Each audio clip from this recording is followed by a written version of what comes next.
చూస్ country delight, live better. ఇప్పుడే country delight app ని download చేసుకోండి. సేమ్ పవన్ కళ్యాణ్ గారు కూడా చేస్తుంది అదే కదా, కోట్లాది రెమ్యునరేషన్ వద్దనుకుని సినిమాలలో ప్రజాస్వామ్యంలోకి వచ్చి ప్రజలకు ఏదో చేయాలన్న తపనే ఆయన దగ్గర కనెక్ట్ చేసుకుంది ఆడియన్స్ అని చెప్పుకోవచ్చు కదా. ఫెయిల్యూర్ అయ్యారంటే పిఆర్పి పార్టీ పెట్టినప్పుడు ఆ పార్టీని కంటిన్యూ చేయాలి, విలీనం చేయకూడదు. యూట్యూబ్ లో ఒకటి బాగా ట్రోల్ అవుతుంది. ఏమైంది? సో ఎవరికి చెప్పకుండా ఒక ఊర్లో నేను ఒకవైపు దిగుతాను, పవన్ కళ్యాణ్ గారు ఇంకొక వైపు దిగుతారు, మా బైరెడ్డి సిద్ధార్థ్ రెడ్డి ఇంకొక వైపు దిగుతాడు, ఎవరికి ఎంతమంది వస్తారో చూద్దాం ఫ్యాన్స్ అన్నారు. ఈ రోజుకి నేను ఇప్పుడు అదే ఫ్యాన్స్ చూసుకుంటే మొత్తం అతిపెద్ద లార్జెస్ట్ ప్రాంతీయ పార్టీ అని చెప్పుకునే వైసీపీకి 11 సీట్లు ఇచ్చారు.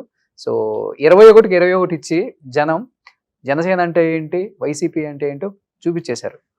ఏం చెప్తారు దానికి? ఎవరు చూపించలేదు.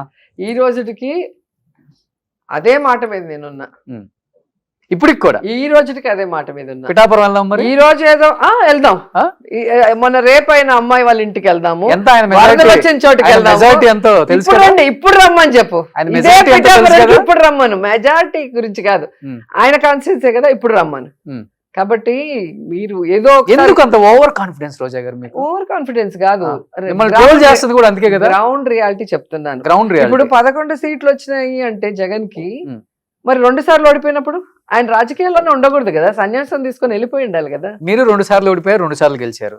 నేను ఎప్పుడు అనలేదు ఆయనలాగా, నేను ఎప్పుడు ఆయనలాగా చెప్పలేదు కదా, నేను తోపు తురుము అని. ఆ రోజు రాజకీయాల్లోకి రాగానే గెలిచేస్తే ఇంకా పాలిటిక్స్ ఎందుకు అవుతుందండి? అవునండి, మరి మీరే కదా ఇప్పుడు చెప్తున్నారు 21కి 21 వచ్చిందంటే ఆ నమ్మకం ప్రజలు ఇచ్చిన తీర్పు అది. ఆ నమ్మకం నీకుంటే నువ్వు ఇండివిజువల్ గా కంటెస్ట్ చేస్తావు. బీజేపీతోనో తెలుగుదేశంతోనో ఎవరెవరి బలంతోనో నువ్వు వచ్చావు తప్ప నీ బలంతో నువ్వు రాలా. నీ బలం ఏంటో లాస్ట్ ఎలక్షన్ లో 2 చోట్ల ఓడిపోయినప్పుడే ఆయన బలం ఏంటో ఆయనకు తెలిసిపోయింది. కాబట్టి ఆయన బలము మా బలం అనేది ఇక్కడ మీరు కంపేర్ చేద్దండి. నా కాన్స్టిట్యున్సీ లో కూడా నేను ఇండివిజువల్ గా నించొని ఫైట్ చేశాను, నేను ఇండివిజువల్ గా నించొని సర్వీస్ చేశాను. ఈ రోజు ఓడిపోయినా రేపు నేను మళ్ళీ గెలవగలను. నువ్వు ఇండిపెండెంట్ గా నించొని నువ్వు ఎమ్మెల్యేగా చూద్దాం, నువ్వు అవ్వలేవు. నీకు బీజేపీ టీడీపీ కావాల్సిందే.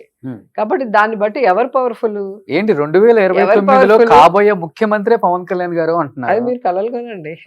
సో అయితే నెక్స్ట్ మేమే మళ్ళీ గట్టిగా కొట్టబోతున్నాం అంటారు మీరు? ఖచ్చితంగా అండి. ఎందుకంటే లాస్ట్ ఎలక్షన్ అనేది ఇండియా మొత్తం చూశారు. ఎప్పుడైతే నార్త్ లో వీక్ అయ్యారో, ఎక్కడైతే సెంట్రల్ పార్టీతో పొత్తు పెట్టుకొని పార్టీలు ఉన్నాయో ఆ స్టేట్లు 2-3 స్టేట్లోనే ఈ విధంగా ఈవీఎంతో డాన్స్ వేశారనేది అందరికీ అర్థమైంది. ఇక్కడ మీరు తెలుసుకోవాల్సింది ఒక్కటే, ఈరోజు ప్రతి ఇంటికి ఎంతమంది ఉంటే అంతమందికి సర్వీస్ చేసిన జగన్మోహన్ రెడ్డి గారిని వద్దనుకొని ఇల్లు లేని ప్రతి వాడికి ఇల్లు ఇచ్చి, వాళ్ళ పేద పిల్లలకి చదువునిచ్చి, వాళ్ళకి ఆరోగ్యశ్రీ ద్వారా సపోర్ట్ చేయడమే కాకుండా హాస్పిటల్స్ని రెన్యువేట్ చేసి, స్కూల్స్ని రెన్యువేట్ చేసి, ఒక క్వాలిటీ ఎడ్యుకేషన్, క్వాలిటీ వైద్యం అందించాక ఇవి మాకొద్దు అని ఆయన నోడిచ్చి, ఏమీ చేయని వాళ్ళని ఎప్పుడు అందుబాటులో లేకుండా ఎక్కడో హైదరాబాద్ లో రెస్ట్ తీసుకునే వాళ్ళకి ఓటేస్తారని మీరు అనుకుంటున్నారా? ఫస్ట్ పాయింట్ చెప్పేది చేస్తే 11 సీట్లు ఎందుకు చెప్తున్నాను.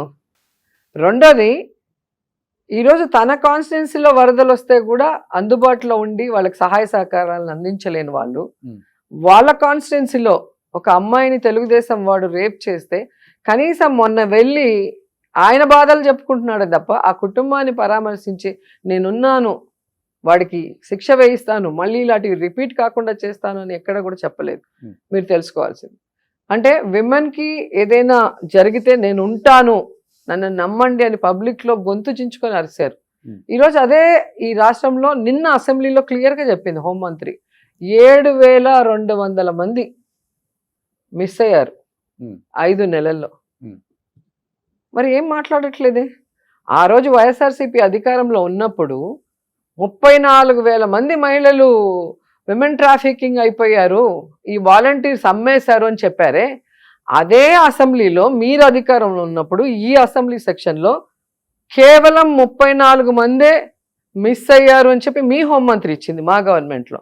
మీ గవర్నమెంట్లో 5 నెలలకి 7,200 మంది మిస్ అయ్యారని మీ హోంమంత్రి చెప్పింది.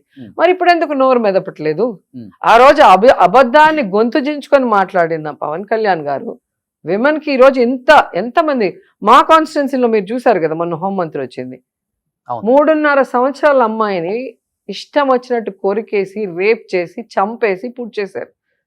కనీసం వచ్చి ఆ కుటుంబాన్ని పలకరించలేదు, పరామర్శించలేదు, దాని గురించి చర్యలు చేపట్టలేదు.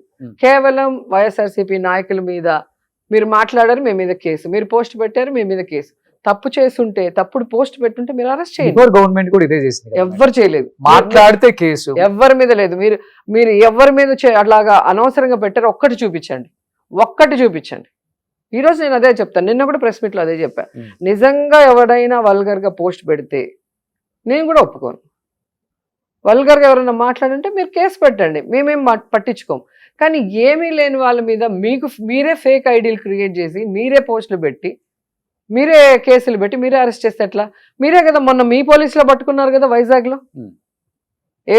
ఎవరి పేరు మీద అయితే మీరు అరెస్ట్ చేసి లోపల పెట్టారో ఆ అబ్బాయిది కాదు ఐడి, అది ఫేక్ ఐడి, టీడీపీకి సంబంధించిన వైజాగ్ అతను పెట్టాడని అతన్ని అరెస్ట్ చేశారు కదా. అవును, అట్లా ప్రూవ్ అవుతాయి. మీరు కరెక్ట్గా ఇన్వెస్టిగేషన్ చేయండి, పోలీసులకు అవకాశం ఇవ్వండి. కాబట్టి ఒక ఎమ్మెల్యే స్థాయి బండారు సత్యనారాయణ నా గురించి మాట్లాడిన మాటలు మీరు చూస్తే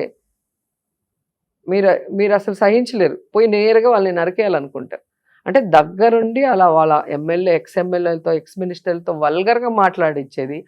అసలు జన సైకోల్లాగా వాళ్ళ పేజీల్లో లేడీస్ కూడా ఎంత వల్గర్గా మాట్లాడతారు, మార్ఫింగ్లు చేయటం. కానీ అదే వాళ్ళ ఇంట్లో ఆడవాళ్ళకి చేస్తే, వాళ్ళ అమ్మకో వాళ్ళ చెల్లికో అదే ప్లేస్లో వాళ్ళ వైఫ్ ఫేస్ కట్టు పెడితే ఎట్లుంటుంది? అది మంచి కట్టుబాటు కాదు కాదు కదా. గవర్నమెంట్ కైనా కానీ ఎవరికి చూస్తున్నాం కదా, ఆడవాళ్ళని లాగకూడదు, ఇట్లా అనవసరమైన వాటిలో లాగకూడదు.